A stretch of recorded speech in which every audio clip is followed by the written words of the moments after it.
Hello, I am your host, Tamara Caulder Richardson, and welcome to the Seeking Heaven channel.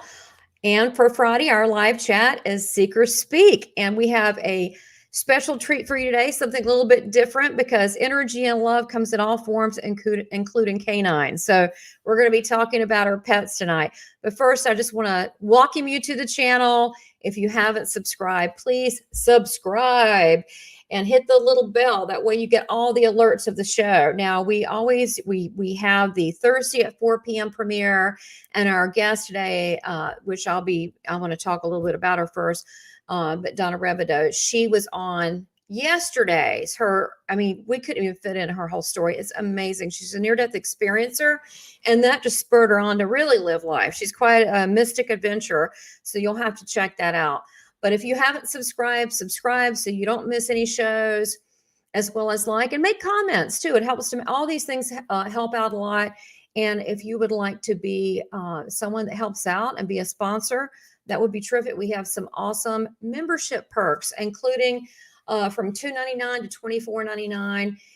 And the last one is that I am a spiritual counselor that helps in a group setting for 90 minutes a month, including all the other stuff you get. So just check it out. All right. So we've already got some people here. So let me tell you a little bit about, hey guys. Oh, we got Candace here. Hey, Candace, Adriana. Let me go ahead and bring on the guest, Donna Rebadow. Hey, everybody. Hey. And I wanted to, let me get you, I love your background. It's gorgeous. Thank you. That's what I need, but the real thing.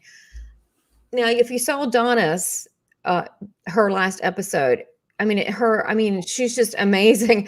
All the things that she has done, and she has 5 degrees, and she kept showing me things, and I just couldn't believe it. I mean, I kid her. She's like the most interesting man commercial, where he, ran with the bulls and did all these things, but she literally has this amazing life with charities, and she's a humanitarian. She is a professional sports Hall of Famer. And she has just done some pilot. It's just unreal.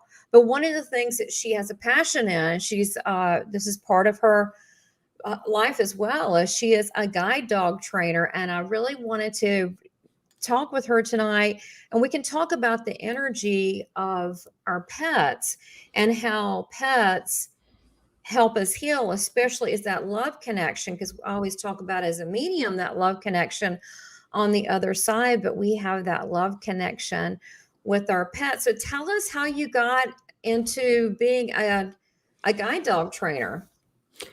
Well, it was a God thing. He ran me into Scott Haywood of the iDog Foundation when I was on a shopping trip.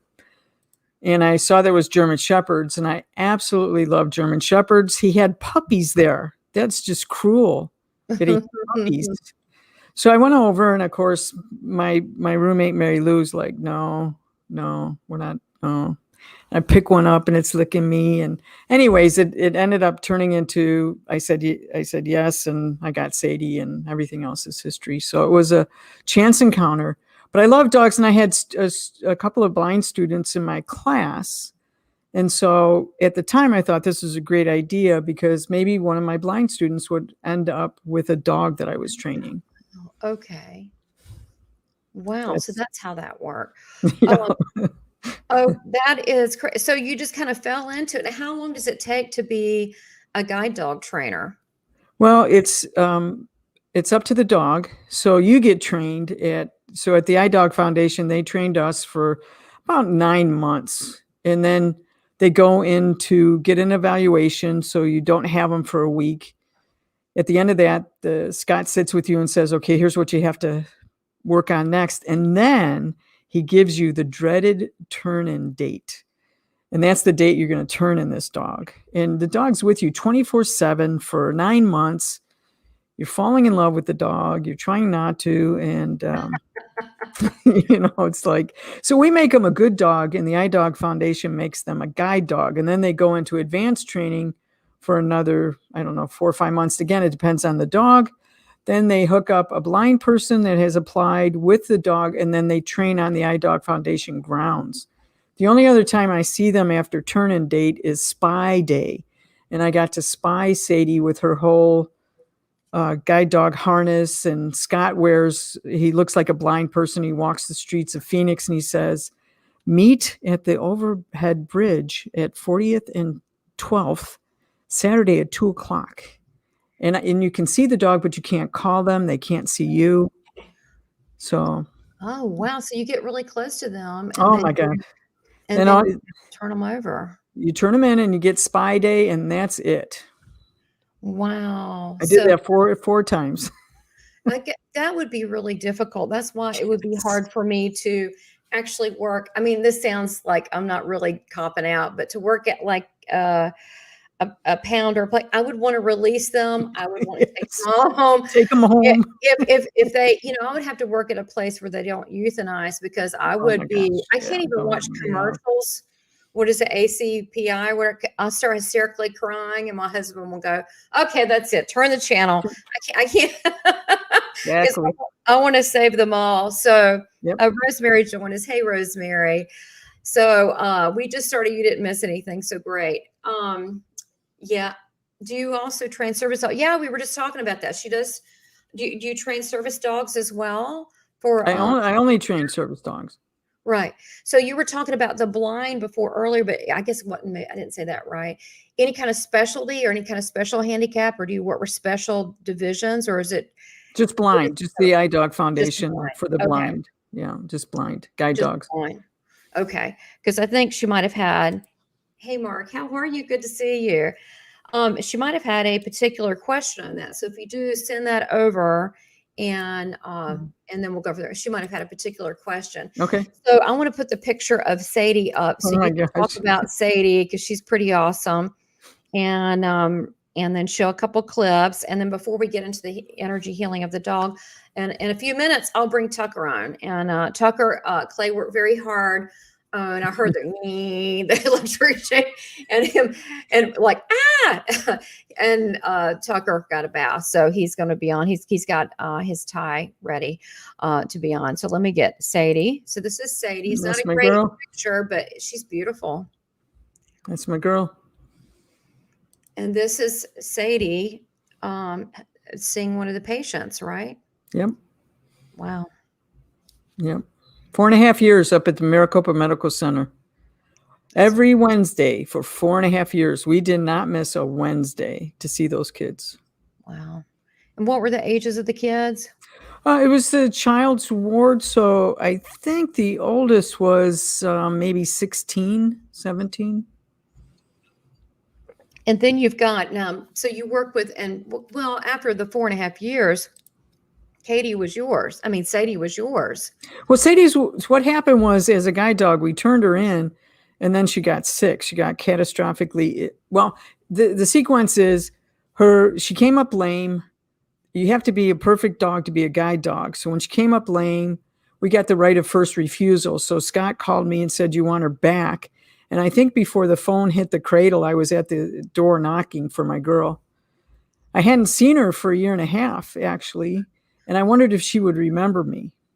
So I could hear her coming down the hall, and I was already in tears.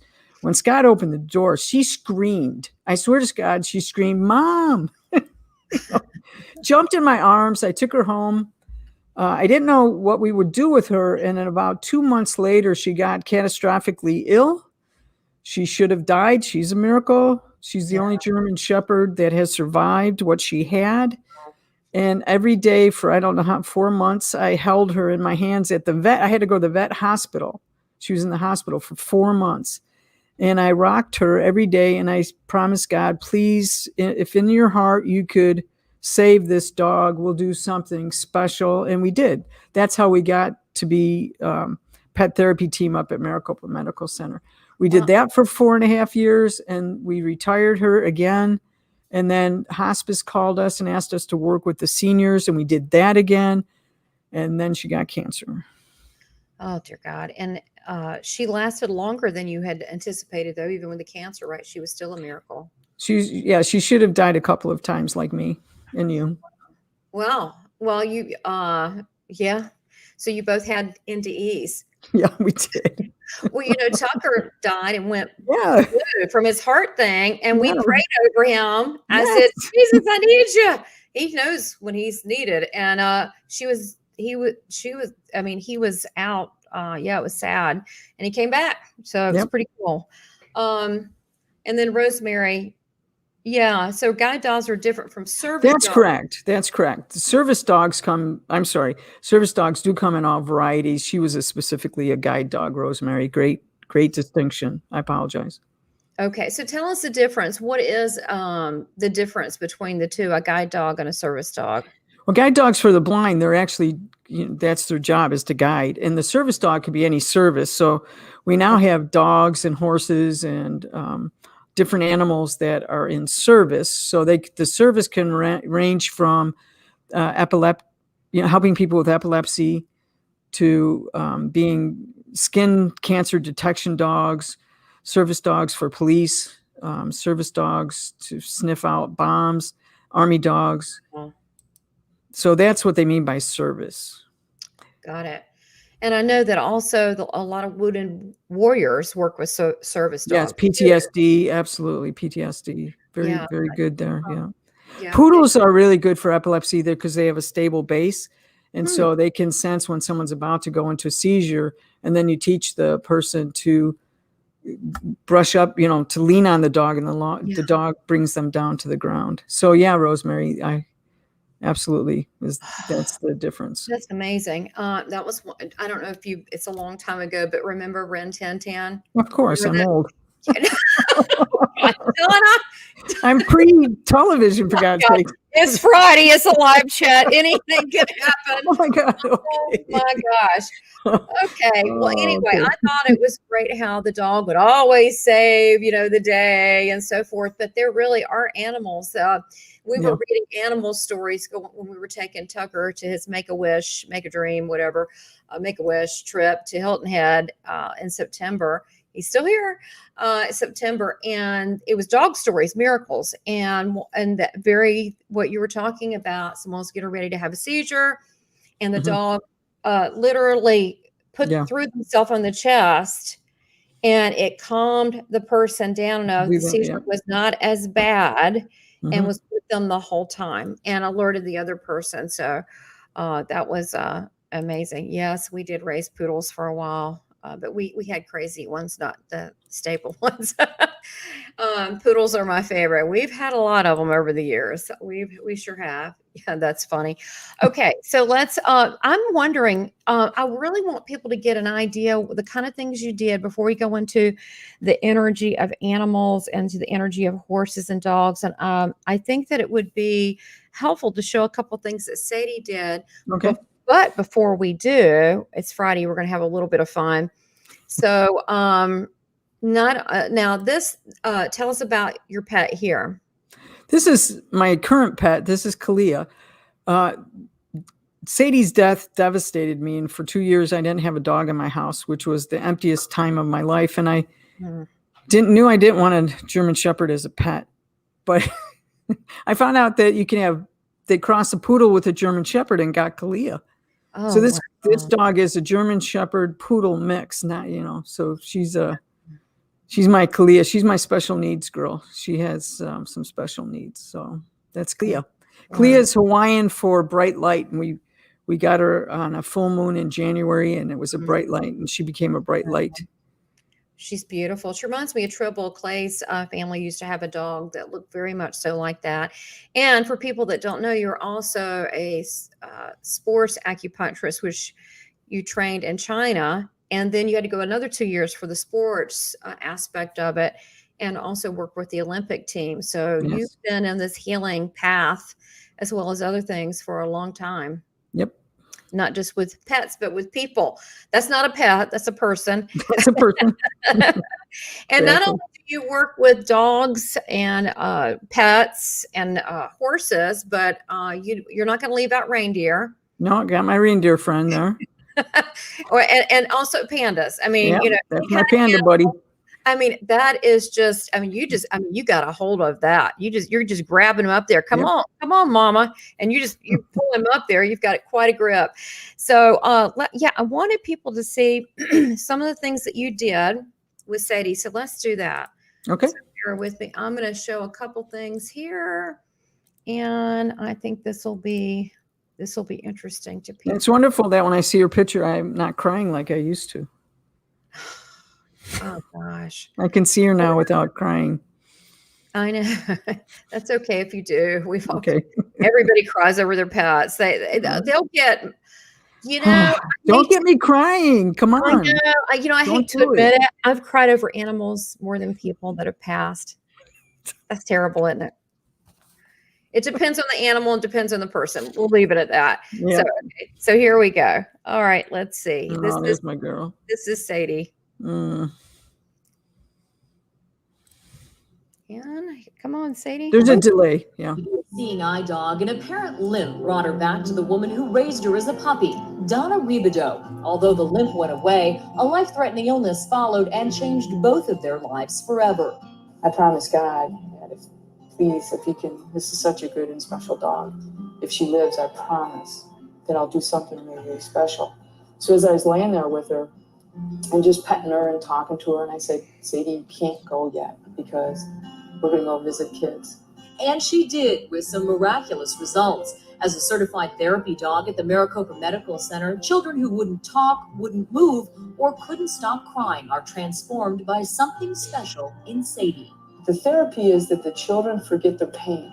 And I've seen kids come up here just screaming and crying in pain, and as soon as they see Sadie, the moment they see the dog, they stop crying. And this dog is, I swear, she's medical intuitive. We'll walk into a room, and if the whole family's there, if the kids are there, she will seek out the person that she knows that needs her the most. And there's just magic that happens every single week. It's different every week. It's not only therapy, it's healing. The doctors told me every day that she lives is a miracle.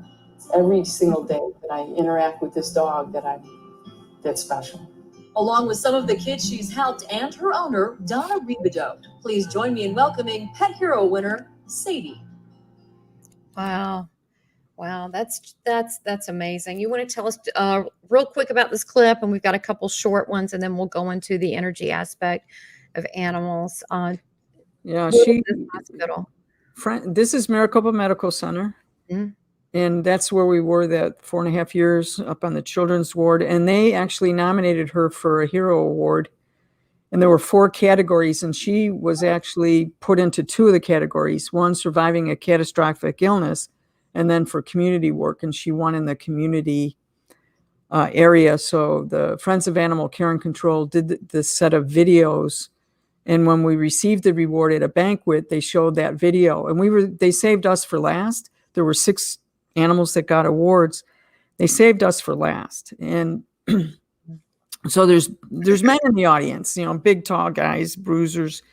And my friend that was out in the audience said that the men were crying. The men were crying when they saw Sadie. Wow. And I said, the only way that we would receive the award, so I kind of blackmailed him. I said, the people that were presented reward to her would be 2 children from the Maricopa Medical Center that she worked with. And they allowed them to come to the award ceremony and give her the medal.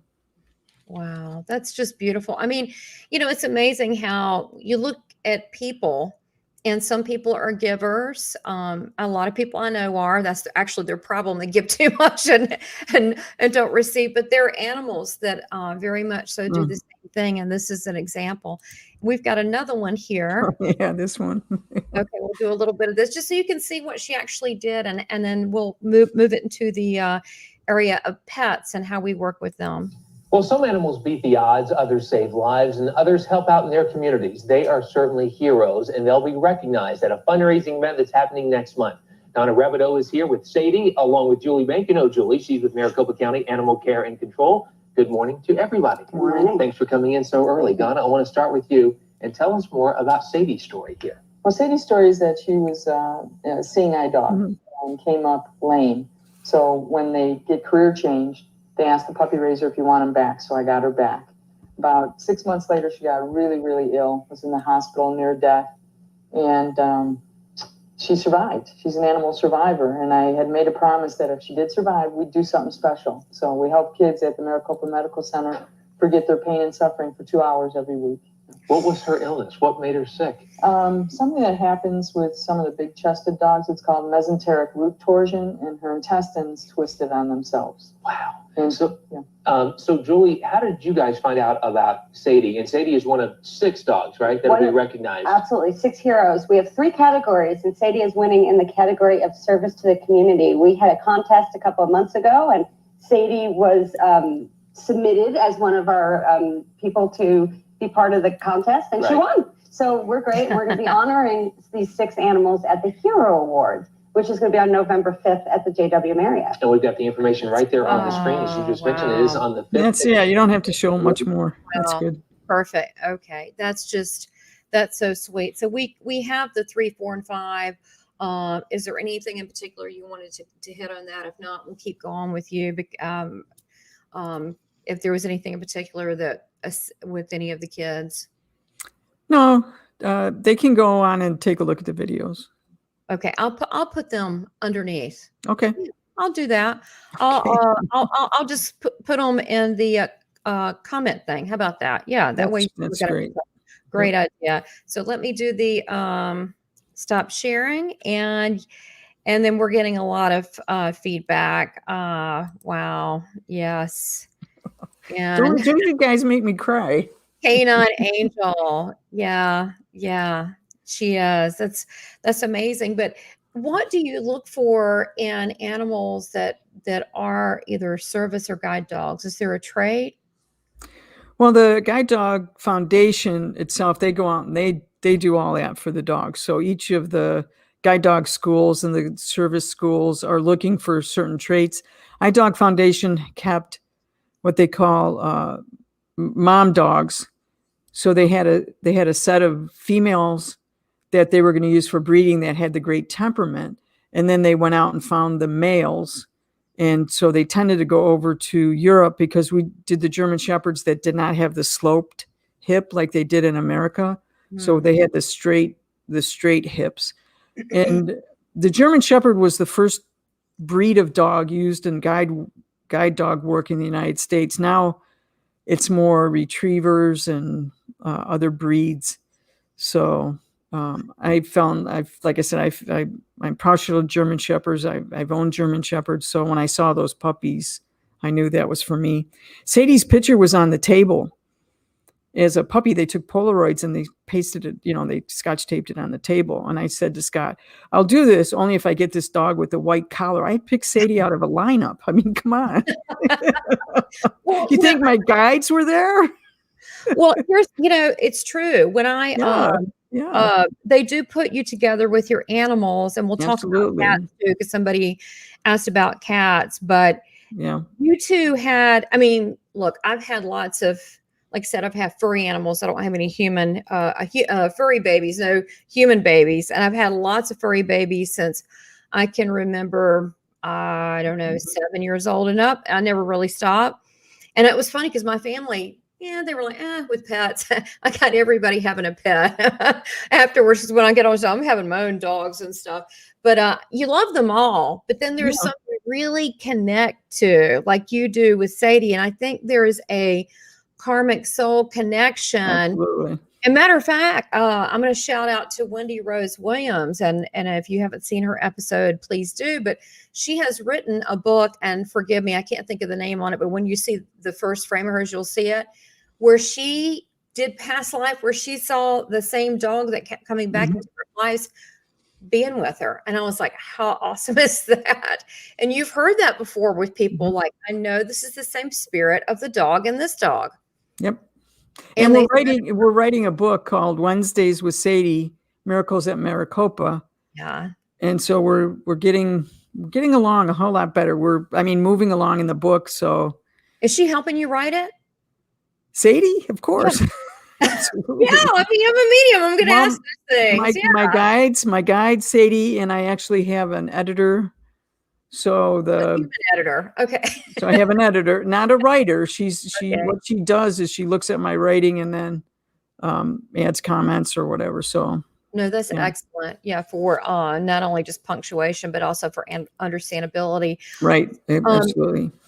But getting back to the energy and the bond, you do have special ones, and I do think that if you put it out there, I think your guides and so forth do line you up with the right Yes. one if you're willing Yep. to be patient to find that. And I think now's a good time. And then we'll get into the energy of dogs. I'm gonna put some charts up. I don't know, Clay, if you can hear me. I'm ready for the debut of Tucker. I'll tell you this real quick, and we'll talk about the energy and the bond. I actually prayed to Jesus, like, God, Jesus. I have a diva dog who is very rambunctious, and I needed something to calm her down. Took her to puppy school, 8 months. She would not come down at all. Matter of fact, the day of graduation, the teacher put a little hat on her and she bit her. So I'm like, oh, God, help me. We took her when we went on vacation to this fancy dog sitting place, and they were terrified. She's a bully, you know? So I said, I need a dog that's chilling, that calms her down. It was 2 weeks later, and I saw it. It was in the neighborhood. I ended up being friends with the owners, and he's the only rescue I've ever had. And my husband, he's like obsessed with this dog. He is like Zen Buddha. So here he is, and he's got a terminal heart condition. So everybody's been praying for him, and he's been, oh gosh, there Hi, he is. Baby. There you go. He's got a blue and a brown eye, and that's Tucker. He wore his little hat tonight. He had an episode 2 days ago. It was really scary. And but he is just the kindest, sweetest. Oh my God. And he doesn't want anything because he lived on the street. So he's just, it took him a while to warm up, but he just wants to be with us. He does like food, and you know, we figure his condition, we'll throw him some sirloin now and then over there. You know, I know it's not normally good, but yeah, he's, he really calms me down. And even when he has his, oh God, they're awful, the heart things. Oh my God, they're so awful when he goes into his spell. And we have him on lots of medication and so forth because he has to.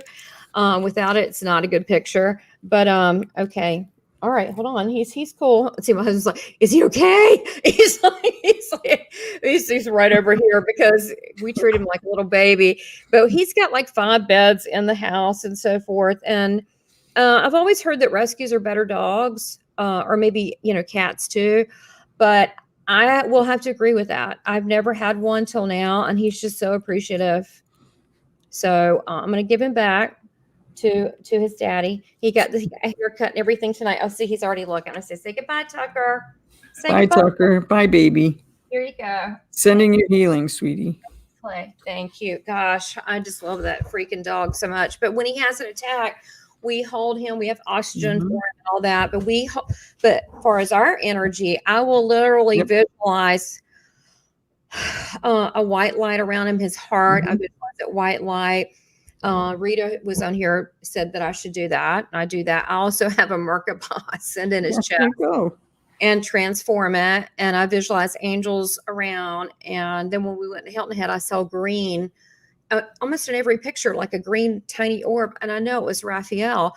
So the animals, I pray for people's pets. I pray if there's like a dead deer on the road. I said, oh God, please help that deer.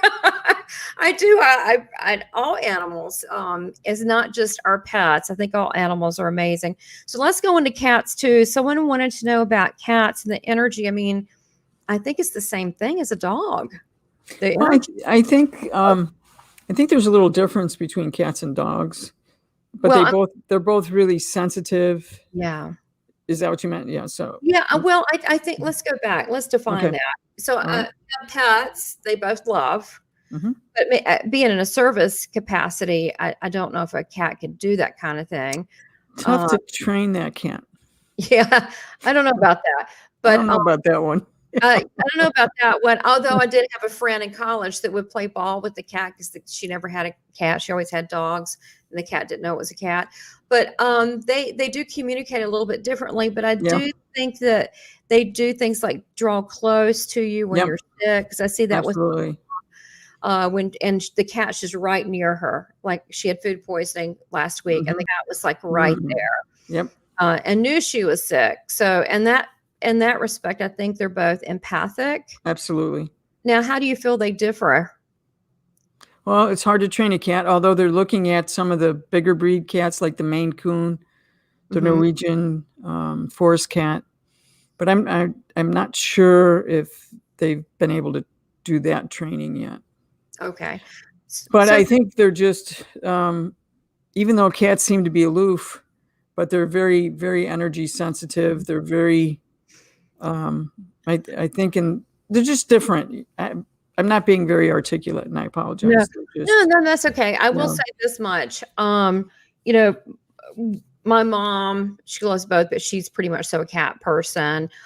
She's got great cats though. I prefer dogs, but I like all animals completely. But yeah, I would say that they're very, very, so are dogs, but cats are very sensitive to spirit. They very, know yes, as soon as a spirit Yep. walks in, they'll Yep. start looking around and Yep. their tail will do a certain kind of thing. Dogs too, they'll look at the wall or something Yeah. and that But will be, it's different. Yeah. Yeah. I they're think they are more energy sensitive. Definitely. and they Yeah. show different signs. So there's no service cats. Yeah, Rosemary, there's no service I cats don't think yet. I haven't seen one yet. Oh my But gosh, that's so there are funny. service horses. Yeah. And so, they're they're your family too. My Yeah, brother absolutely. cats and dogs. I think Clay, my husband, he had at one point he probably will correct me, at least 50 cats at their house. So I Wow. think he was done with the cat situation. I think that's why we don't because of that. But yeah, I love all animals. So let's go back to energy here. We do have some energy chart and that I have here that I want to show. And Sadie's super special. That was I'm so glad we got to see that. So it's set up a little bit differently. Thought I could do it on Tucker and Point, but no, he probably wouldn't let that happen. But you can see here, I wish I could put them both side by side. These are our chakras, which are straight up our spine, which is why some people talk about a Kundalini awakening, because you go from your root chakra at the bottom all the way up. And many meditations are at the bottom and they go up. However, after reading Dr. Yvonne Kaysen's book, Touched by the Light, she said, and she does, I think she's trained with yoga masters as well, but you don't have to. I go, boom. I open up from the top down. When I go down up, it doesn't affect me as much. So just FYI, because everybody always starts at the bottom of that. But getting to the dog, it's not quite the same thing. So they do have the spine, but they do have, they would have to have, the same, their brow, the third eye, they would have to have that.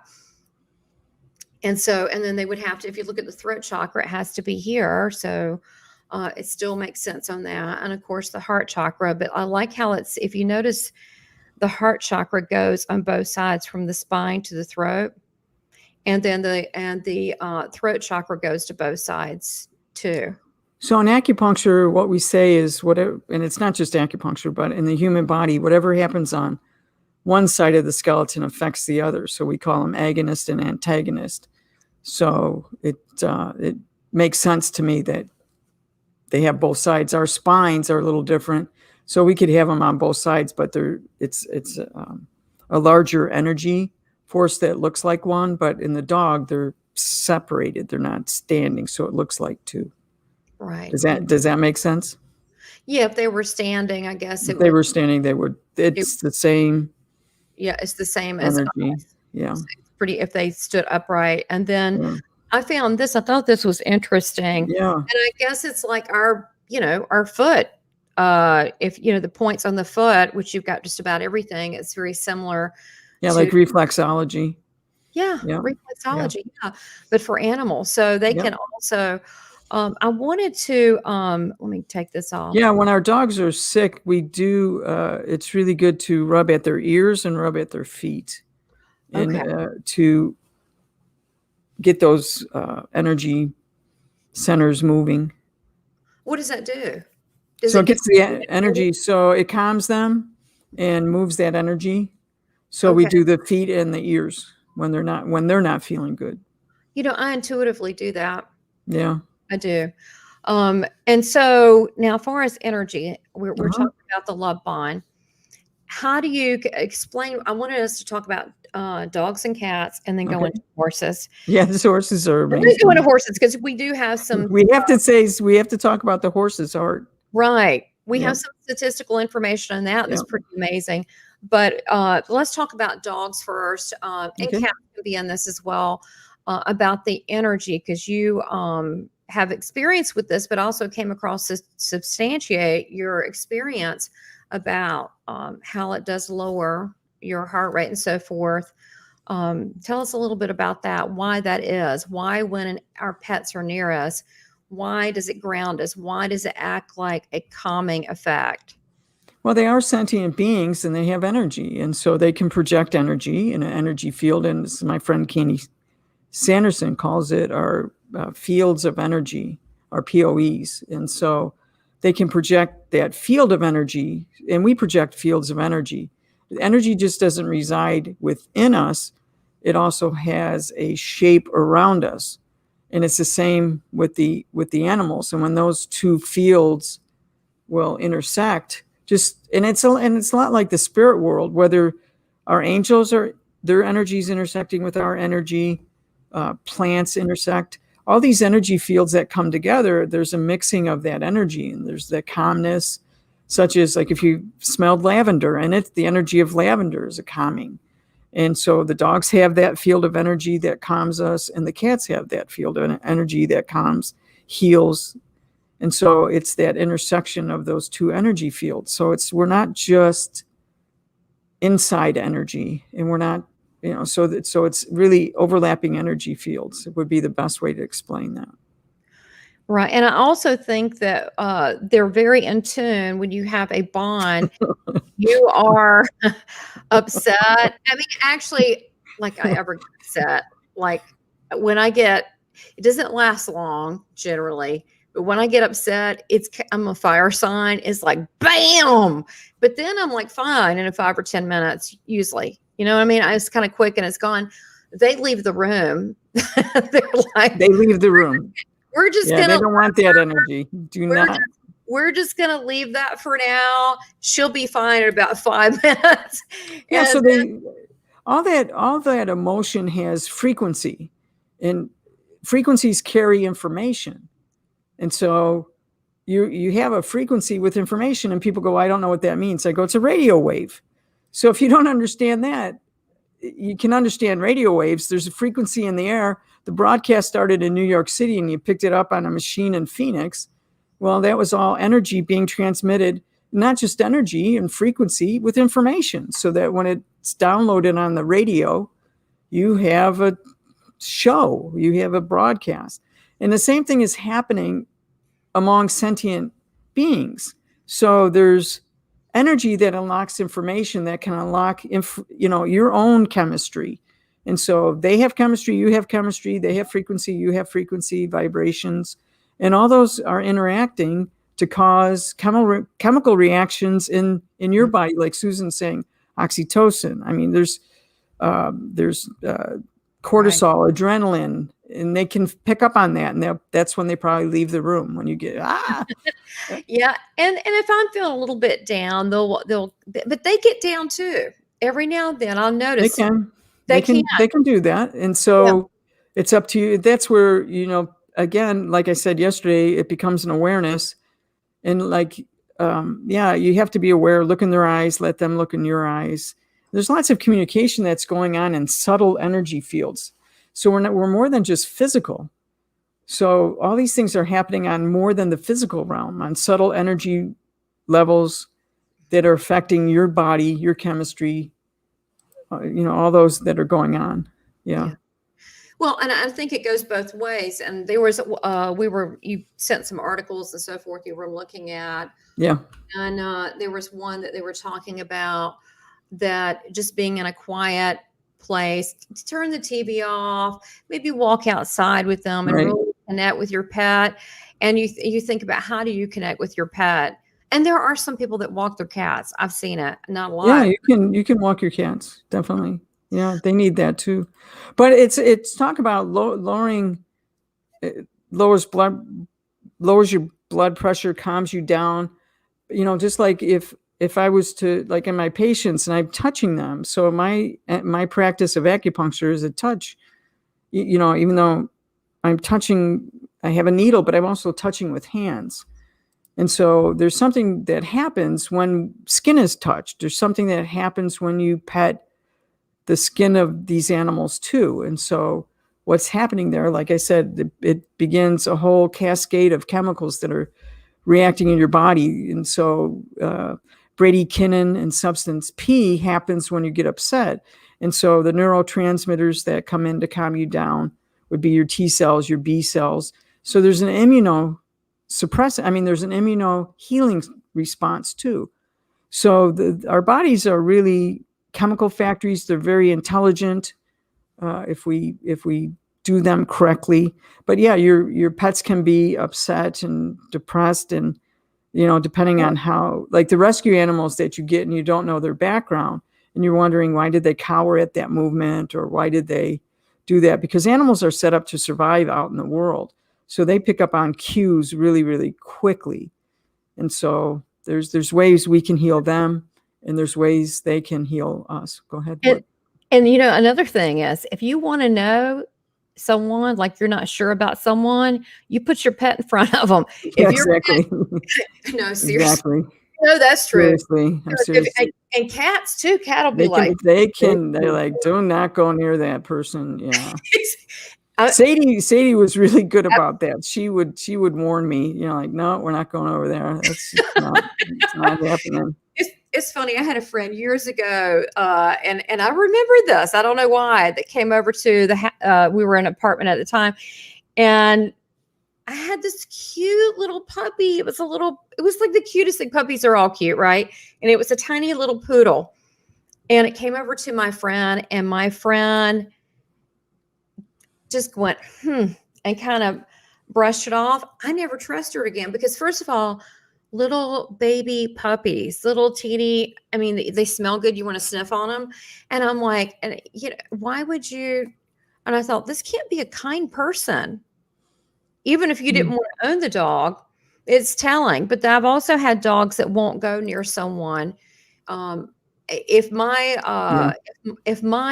other dog, Abby, I don't know if Abby, at some point you could bring her in just so people could see her, the diva. She's got like 100 dresses.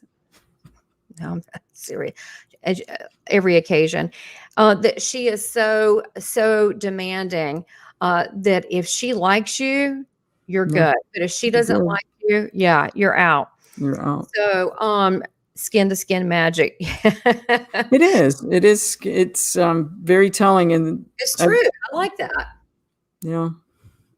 And so, and Candace also mentioned about rubbing from the in the direction of like the chakras, but down the spine, which is really connecting them too. But I do visualization just like we do as humans.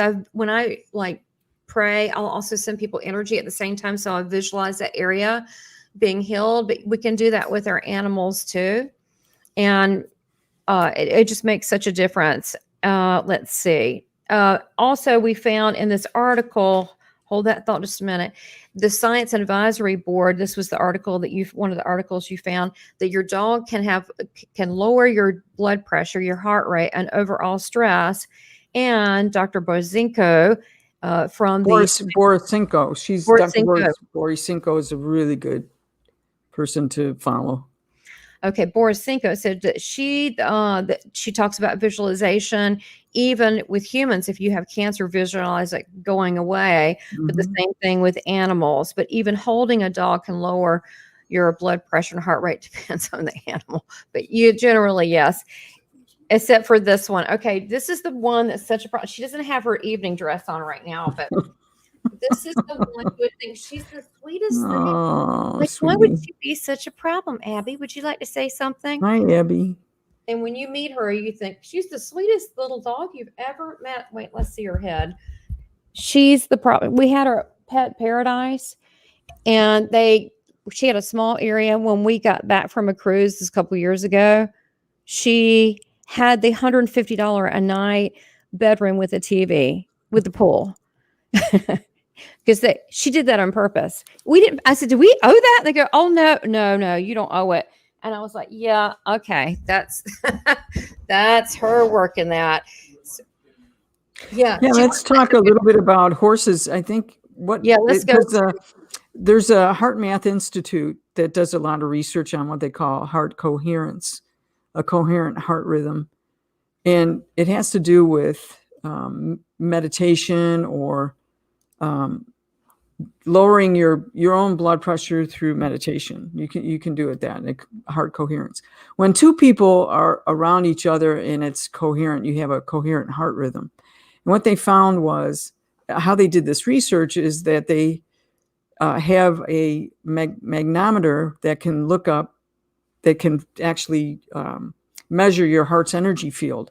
And if you look at a human being, that energy field's about 8 to 10 feet around a human being. And if you listen to Candy's YouTube, she talks a lot about how to increase that field. So there's things that you can do. However, what they found, the Heart Math Institute, and they set the magnometer on the horses. And so if we're 8 to 10 feet, they are 5 times or more, have a larger radius of energy. And so there's now equine spas, equine therapy. And so what they do with people, and it could be post-traumatic stress or disabled children, or just, on the equine spas, it would be those that might have a lot of money can go to it. But what they do is that they are teaching people how to pick up on the energy of the horses. And the horses are already picking up on your energy by 5 times that field. So 40 feet or 50 feet or however big it is, it's just huge. And so the horses, a lot of the research came out of that heart math for the horse, but this is true of cats and dogs and animals. But they just found that heart coherence and that heart field for horses are really, really huge. And I would love to see that field for dolphins and whales, because I'm the whale whisperer. Whenever I go up to Alaska or I'm going to these places that I'm visiting the whales, they just come flying over. And because I open up my heart, I open up my energy field and send that energy out to them, and they pick up on that. Next thing you know, we have a whale next to us. And I'm not kidding. I'm not kidding. Yeah. No, I believe it. Absolutely. And there are people that just have a love for animals. I've never feared animals. I've been places, I've seen my husband where you have attack dogs behind the fence. They're made for that. They'll totally soften up. They just come right over to my husband. They're like that way with me. I think it's because of your heart opening, like you said. I think the study is amazing. And this is from the Heart Math Institute, which is heartmath.org that you found. This is fascinating about that. Their heart is so strong, the horses, because it's so much bigger than ours. It's like a magnet, and it gets the human heart regulated, which is that's the coherent heart energy. Yeah, I found the Heart Math. I've been using the Heart Math Institute's app and machinery for some time now. Wow. Teaching me how to open up my own heart. Yeah. So I find that to be, and again, it's trying to help people understand you've asked the question, how does that work? And so these electromagnetic fields, like I said, your field of energy are picking up on that. It is about energy fields and coherence. So when you're out of coherence, and Dr. Joe Dispenza puts up a picture, and it is metronomes, and there's 20 metronomes in the video, and they're all going off at different times. But there's 20 of them in the field, and over time they will all match up and start going at the same rhythm, and that's just machines. So it's freaky, and they call it, that's what the coherence is. So what is happening in coherence is that we will, no matter what craziness our heart is, especially in a stress situation, if we get around the animals, they are going to regulate our heart to calm us down, because we're going to be in coherence to them. So there's these healing energy machines that are these animals, these sentient beings. And so Sadie could go into a room, she could go into a hospital room, And she was a medical intuitive, and she would pick up on, and we wouldn't know it until like maybe at the end of the visit, but she would walk in a room and there might be a parent or parents or siblings visiting a child in the bed. And I just let her, okay, Sadie, do your thing. She would pick out the person she would go up to, and she, everybody thought she was going to go to the patient. But there were several stories that we have of Sadie going to the mom or the dad or whoever it was. Really? And nudging them. Really? Oh, yeah. She would go up and she would poke at them. No, go see my child. Go see my child. And I said, no, she's here to see you. Why don't you just pet her for a minute, and then she'll get up on the bed and let's just talk. So while I'm talking to the mother, and she didn't realize she's petting Sadie. Next thing you know, here come tears. And she goes, I don't know why I'm crying. I go, why don't you give Sadie a big hug? And she just would grab onto Sadie and start crying into poor Sadie's shoulders. She got a lot of tears, but it's training. It's in training Sadie, in training her healing frequency to the person in the room that needed it the most. And I saw that every place that we went with Sadie, she picked up on that. As she picked up on people that she told me, you need to avoid this situation, avoid these people. We need to go over here. And she would pull me sometimes. Nope. Because I might not see around the corner or see what was coming.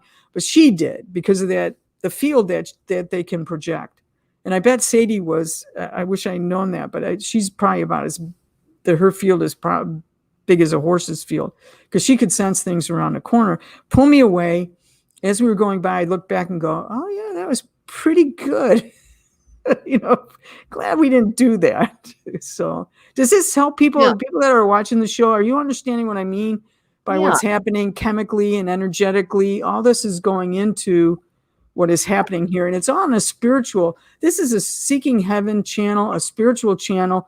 And there are times yesterday and today, it might seem like we're just talking about these things, but it's all spirituality. It's all subtle energy levels. And these animals are also very sensitive to our guides and our spirits. And absolutely all of this is very spiritual. Yes. Amen. If you hear what we're saying here, because we're spiritual, but our pets are spiritual. And they're created by God too. The trees, the nature, the pets, the little all creatures. sentient beings, everything. So if anyone has any final questions about energy, working with energy, I mean, my goodness, you went to China and learned acupuncture, and then took it even further to a specialty with sports and helping people that had injuries. And I thought it was interesting, because I know that has to transfer a little bit with animals, that you had to learn certain type of injuries, if it was on the leg or the shoulder, or how to heal it. And I thought that was interesting. Yeah, there were 72 sports injuries that I had to be ready to answer on my final exam, from how to do muscle testing, how to do assessment, so you can define which injury it is. And then you had to go through the whole thing. What was your acupuncture, herbs, everything about that injury to heal someone. And did you ever use essential oils with the acupuncture, or any type of, did you combine holistic remedies? Well, the problem is the people with chemical sensitivities. So I'm very aware. I have a very good friend that taught me about, be careful of those chemical sensitivities. So I use my energy healing. So I don't talk about it. I don't say too much. I use a lot of lotions that I know that are safe. I work with professional and elite and Olympic athletes, so I have to be very careful, right, with the strictness of what could show up in a urine test for my athletes. So I have to be very, very careful with that. I do work with other people. I get special requests. But mostly that's how I got into using some of the other things. And I use a lot of energy. And I work with an energy worker. The physical therapist and I are a team, and she also really understands subtle energy. And the two of us are doing amazing things. Yes, you can use acupuncture on pets. The San Diego Zoo did acupuncture on elephants. I didn't get to see the size of that needle, though. I was going to say, it must be like, I used acupuncture on Sadie when she got sick, but in Arizona, there are laws that the only people that can put acupuncture into pets are licensed veterinarians. So the only acupuncture that I've done on a pet was with, well, I also, Kalia I use, but Sadie, she let me do a lot of healing work with her. And I also want to make sure before we leave, tell us a little bit about your exploring consciousness. And you were also told to set this up, and you have some really good guests. They're really good shows. Tell us a little bit about it and what days. It's Monday, Wednesday, Friday, the second. The second week of every month. And you can see the lineup on what you just showed up, my explorerconsciousness.com is the website, Explore Consciousness. The podcast itself is called Exploring Consciousness on all the major podcast stations. And we've had psychics and healers and physicists and all kinds of people that are helping the newbies out on the spiritual path. When I would go to some of these workshops, I saw how frustrated people would get because they're chasing a healing, or they're chasing a person, or they're chasing things. And they would get upset if, so the person next to them had, they saw God and they had the angels, and they didn't, and they spent the same amount of money, and they'd go away going, well, that was terrible, and I can't meditate. Someone they went to go help them said they saw this and that and experienced it, but they never did. What happened, what I'm speaking about is a workshop. So there are 1,000 people at the workshop. Everyone is expecting miracles and, seeing visions or whatever when they go into these guided meditations. Okay. If you were one of the ones that didn't, because only about 10% of people had spiritually transformative experiences, 90% of the people did not. And they got upset and they would quit meditating and blah, blah, blah. So that was kind of in my heart. But I'm coming out of my own meditation when, boom, I go, oh, and I have sheets of paper around me like this all the time. Yeah. And what happens when I get meditations, I just start writing. And it was this podcast my guides wanted me to do they gave me the name, Exploring Consciousness. They gave me a list of people I'm to start with. And I did that. So I've had 68 episodes so far. And I only do 3 a month. So it's on the same person. On the Monday, I introduce my guest. How do I know this person? I talk about that. On Wednesday, I get someone else to talk about my guest. So someone they might know, some of them went to their workshop. And then on Friday, I talk to my guest. So it's the Monday, Wednesday, and Friday, the second week of every month. Okay. And it's to help newbies on the spiritual path not get so upset if they don't have that spiritually transformative experience at that workshop. Maybe it wasn't the right teacher. Maybe it wasn't the right technique. Yes. Maybe you need to work on how you look at things. Maybe you need to work on your intentions or let go of expectations. All that's trying to help people just calm down. And here are different ways that you can look at becoming awake, aware, and it's really not the transformative experience that you should be looking for, but it's your own inner work that you need to do about sometimes just what it means to be human. Just let it, here's what it means. So. No, well, and I think that's why I connected with you and also Candace because they're sharing the same. I want to make a little comment, vetting your guest. I know you do it, and I know because you're probably one of the most loving people I've ever met, and so adventuresome, and just really embraces life the way you should. But you're also a hard ass, and I know Candace is laughing right now. I'm a hard ass. What do you mean? Because you protect and look out like Mama Bear, like your folks, and it's funny. If people don't ask me, I don't tell them because it's not my business to tell everybody everything. It's just not.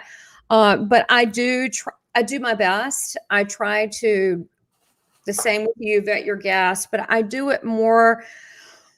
Well, I've had people go down this road a couple times. You never know. You do your best.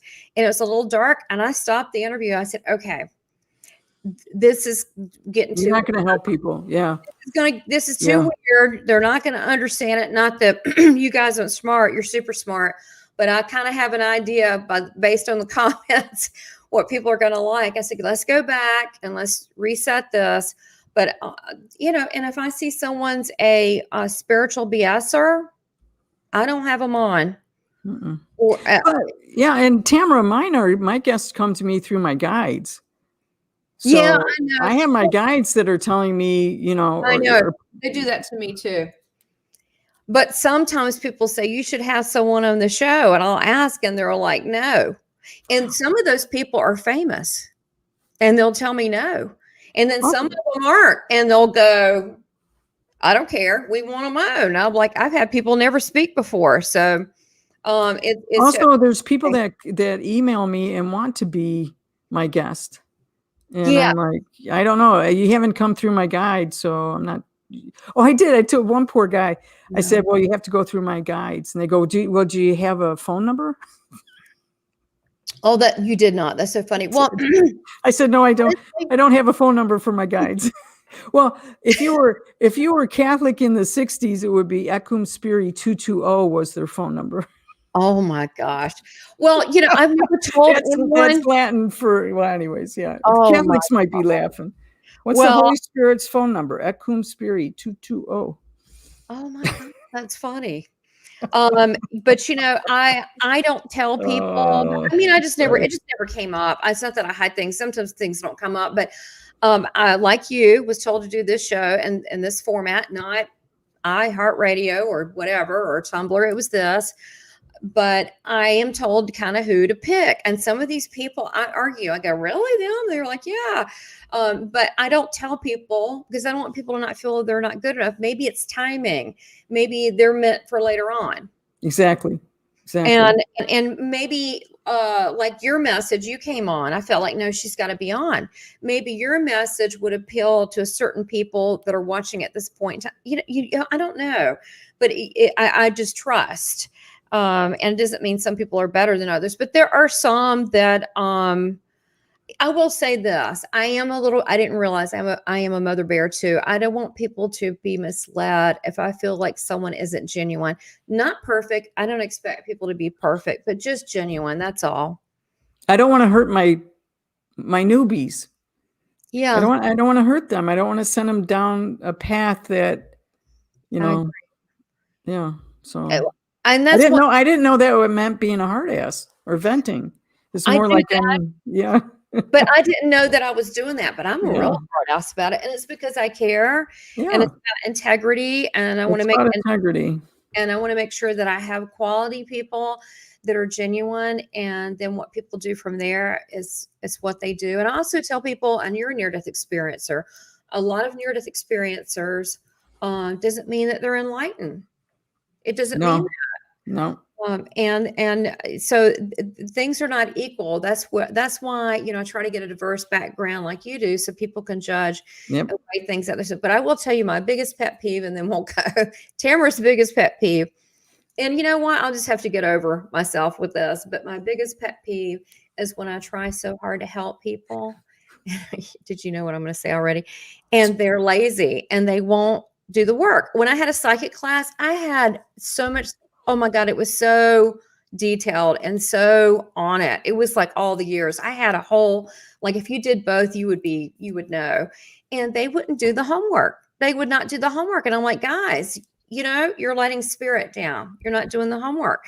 How serious do you want to be? Or what about anything that you do? Would you hire a plumber if they never took training? Would you? No. Or kept up with it. So to me, I don't think perfection is required, but I do think that a lot of people that are involved with the spiritual world have been doing this for a long time and reading a lot of stuff, and doesn't mean they have all the answers, but it's that childlike curiosity that's important. So wrapping up, watch Donna's show. That is exploringconsciousness.com. She's got some really top quality guests, and I love how you just talk naturally, but there's nuggets of wisdom in there. Thank you. Yeah. So you've been a blessing. You are. And you can get in touch with Donna this way as well if you have any questions about animals or anything. She's got an amazing life. And thank you so much. I know you've got to get Thanks, Tamara. Thank some you. paperwork together. So I got a little bit of paperwork to do. Yes, I do. I love you, Tamara. Thank you for all the work you do. Candy, thank you for all the work you do. But this channel and who you are, and you're putting yourself out there, is very brave. Mama Bear, my little sister. Thank you, Tamara. Oh, God bless you. Thank you. I feel when I met you, I was like, I love this woman. And I love, I love so many people I meet, but you are just so different. And I love how you were very genuine. So thank you. I'm very honored that you've been on this show now twice. I'm so honored. And much prayers. You're on your house closing. You got to do all this work. It's stressful, but it's going to go well. And God bless you. And thank y'all for watching. Thank you, everybody. And real quick before we go, watch the channel, exploreconsciousness.com. And then next week, we've got Ted Winslow. You've never seen anything like it. Actually, you're going to want this guy too on your show. He's amazing. He does binary and delta and gamma healing with angelic musical chords. He's worked on this like 30-something years. I love music. And he has like a really fancy studio and all this. He went to school for this. I mean, like, and he has charts where people's bodies are healed. Wow. And he's so humble. So you got to see it. He's a two-parter because it's so amazing. I took 7 pages of notes with him. I said, I never take notes because he's such a brainiac, but he's so humble. So, and his music, he's giving away a free album. So watch it next time. Thank you, Donna. Love you. And watch your show. Watch your show, guys. Thanks so much. Thank you for supporting the channel. Take care, guys. Support her channel, please. Yes, please. Thank you. All right, guys. Thank you so much. All right. Take care. Bye-bye.